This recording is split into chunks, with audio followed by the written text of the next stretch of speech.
persuade you to take a sandwich with you, sir? I'll get drive-through.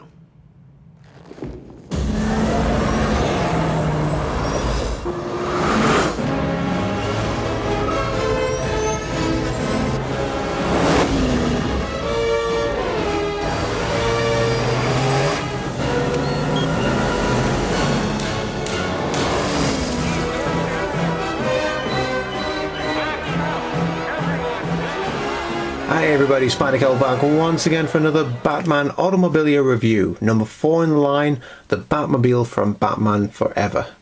Now, in keeping with this Batman Forever movie, I would like to post a riddle. Riddle me this. What does Frank Gorshin's Riddler and Jim Carrey's Riddler have in common, but only one of them succeeded? I shall post the answer at the end. No prizes, just a bit of fun. So, the Batman Forever Batmobile. Let's get into all about this Batmobile. But before that, I'd like to tell you a story. It's 1995. I am 14 years old. And I am on the 6 weeks holiday from school. My parents usually took a couple of weeks off so that we could go on holiday to different places. And sometimes we just went for day trips out. One day, my dad and I decide, the new Batman movie's come out, Batman Forever. And we both quite fancied seeing it, so we both decided we'll go and watch it. I went and watched this movie. And at this point, I'm kind of a Batman fan. I kind of like the Adam West ones. You know, I've watched it on TV. It's a lot of fun. I've never seen the Tim Burton movie, so I've never seen Michael Keaton's Batman or Batman Returns. Not for any particular reason, apart from the fact I was 14 and there were 15 movies. I'll just put that one out there. But also, I just wasn't really that interested. I kept trying to watch the first one, but it was so far away from what I knew about Batman in the 1966 movie incarnation. It was so far from that I just couldn't get into it. I knew very, very little about Batman at this point. But this movie came out, we'd seen the trailers, and yeah, it looked cool. I went and watched this movie. This movie brought me into Batman Forever. This was, and kind of still is, my favourite Batman movie. Yes, it's not perfect. Yes, it's a lot more campy. It was a lot more like Adam West's version, which is probably why I enjoyed it so much at the time when I was 14 years old, because that's what I knew about Batman. And the movie was released to be more toy-friendly, I believe. They quoted it as. And I love this movie. And this movie got me into Batman. It made me want to watch the Tim Burton movies. It made me want to look at a lot more into the Batman story. This is where my journey with Batman began. But most of all, this is where my love of the Batmobile started. At the very beginning of the movie, and as I've used in the intro for this review, that first moment when you see the Batmobile rise up as it's spinning with all of this bit glowing, I fell in love with this Batmobile. I just loved it. And so much so that they brought out a model kit of this, and I really wanted to get it. And for some reason, I still to this day don't know why, I never did get it. I had it in my hands, and I loved building model kits as a kid, and I never got this, and I'll never understand why. So I think you can probably guess what I'm about to say next. This is my Batmobile. This is what started it for me. This is the Batmobile that whenever I think of Batman driving around, this is the Batmobile I think of. A lot of people don't like this one. They don't like how all of the inner workings are kind of shown. They don't like all of the things it could do. It didn't do a whole lot in the movie, but I don't care. I really don't care. I still to this day look at this Batmobile and it still makes me go, that's how you make a Batmobile. It is my Batmobile, this one, and I love it. So, as you can imagine, I was very excited for this one.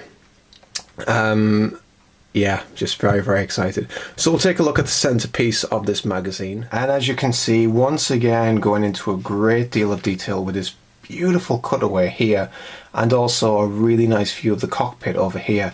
If we move over to this side, we have the infamous boosters that make it drive up the side of the building. And yeah, I do have comments about that, but this was also, it's written under here that these were also in order to make the Batmobile go into a a jet boost jump. So kind of like the Tumbler can do, they had designed for this to also mimic that. Obviously you never see that in the movie, but that's also what those boosters could be used for. I do also love how in this piece we have the wheels to the side, which mimics when the Batmobile could just move to the side. Something I often think, how cool would that be, especially if I'm driving around and I go somewhere and parking's a bit tight, and you just think, how I'd love to just flick a button and just ride it into the side rather than parallel parking. That would be a cool feature. Again, over this side here we have the hooks, the grappling hooks that helps it drive on walls. But there we are. And over here we have the fins, which apparently I never understood why when when Dick Grayson took the Batmobile, the fins were open and at other times they were shut. The reason that they give in this magazine is that during high speed they're closed so that they can give the Batmobile more stability, but in slower cruising speed, which is pretty much what Dick Grayson was doing, they part and they open up, and that gives more stability during slower speed, which is a pretty cool feature. It's just a shame they didn't really kind of make that apparent, but yeah, it was always a really cool feature, and I did love how those fins could open up. You know, another thing that I liked about it. But anyway, I've spent 6 minutes talking about all the different things that this thing can do. Let's get straight into the piece itself. And here we have the piece itself, and very, very impressed with this. I really do like this. Possibly biased because it's my favorite, but I do really like this. A couple of things I have questioned though. In all three of the pieces we've had before this, we've always had a little something else in there. With the Batman, it was some barrels and the Batman himself. In the 1966 one, it was computer panels. In the last one, in the Tumbler, we had a skylight. In this one, we get nothing. There's nothing in there. We get nothing else with this. All we get is the Batmobile. I don't quite know why. There's nothing extra special about this one that would mean that you don't need it. So I don't quite know why they've kind of not had that piece in there. So I don't know. But then again, I don't quite know what they could have put in. I'll tell you what, this has just literally come to my mind. They could have had the shopping trolley. Oh, no, it's not the shopping trolley, the pram that the Two-Face was pushing out. They could have had that kind of to the side. There's a thought. I just that came to my mind. You could have had the pram at the front there. The Batman had to kind of like stop and turn the wheels and come sideways to avoid. That would have been cool. I do like this background as well.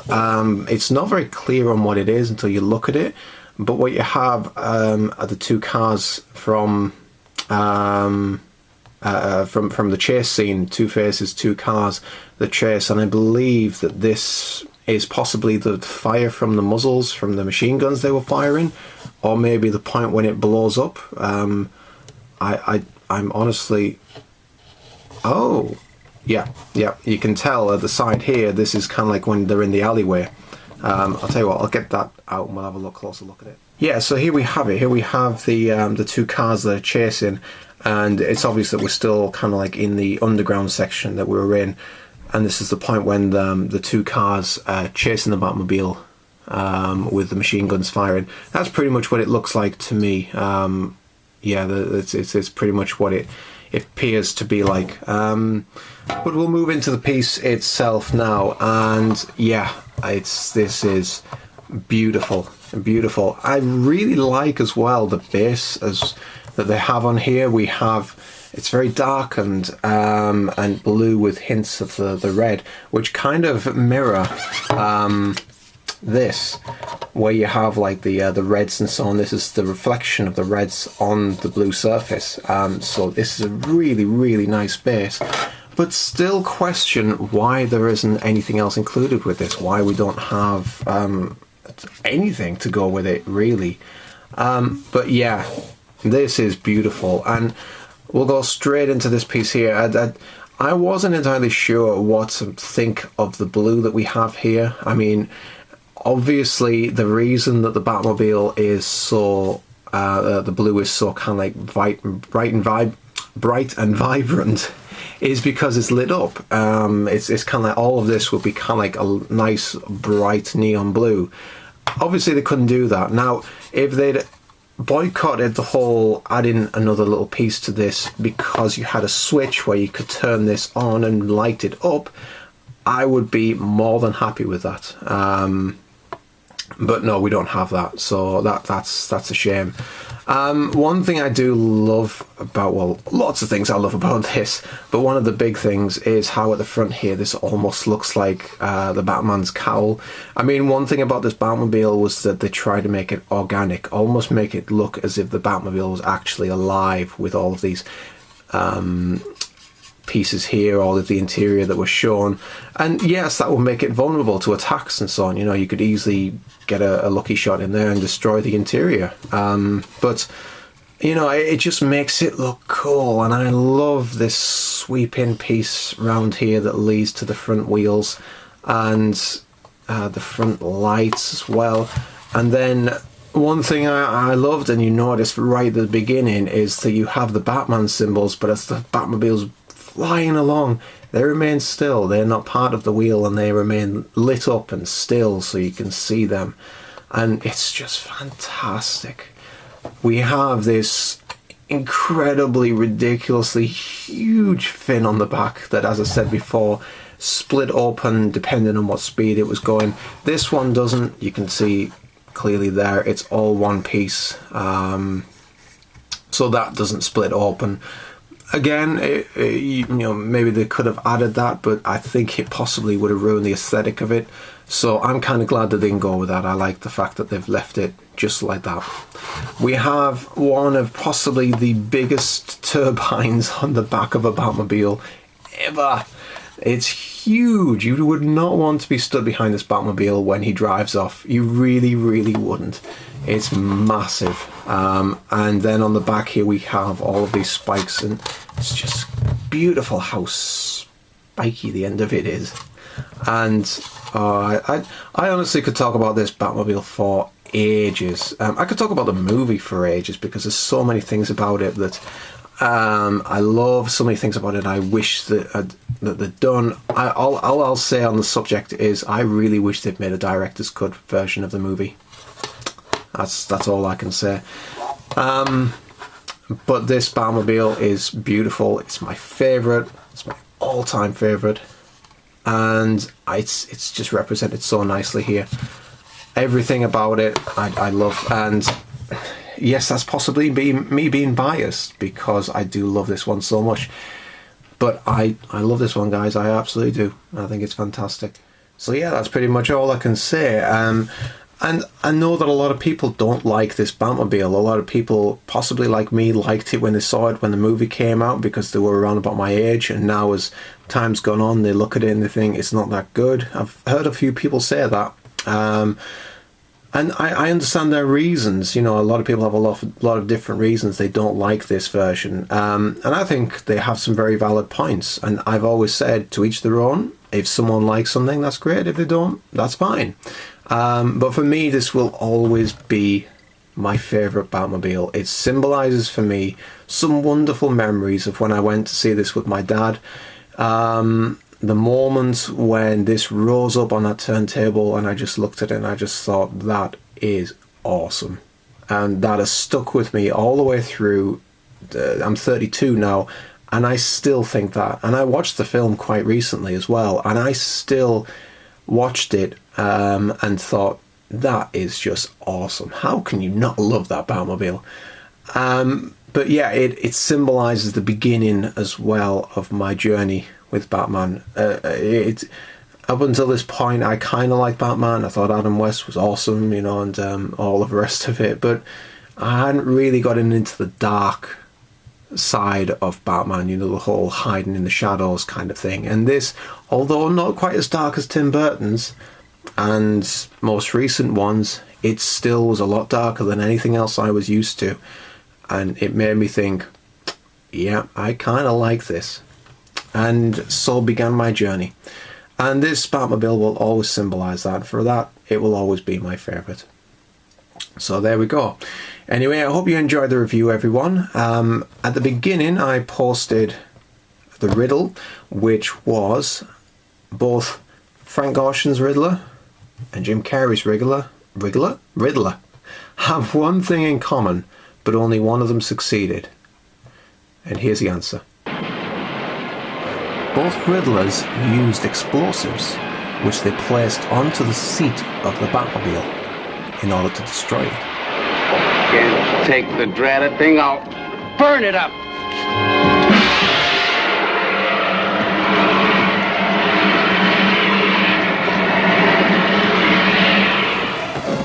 Somebody tell the fat lady she's on in 5.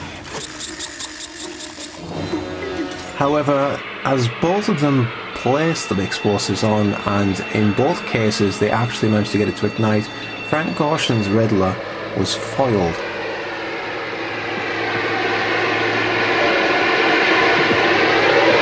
Curses! It's got more lives than a cat! Which is something possibly that Val Kilmer's Batman could have thought of, because where Frank Gorshin failed, Jim Carrey succeeded.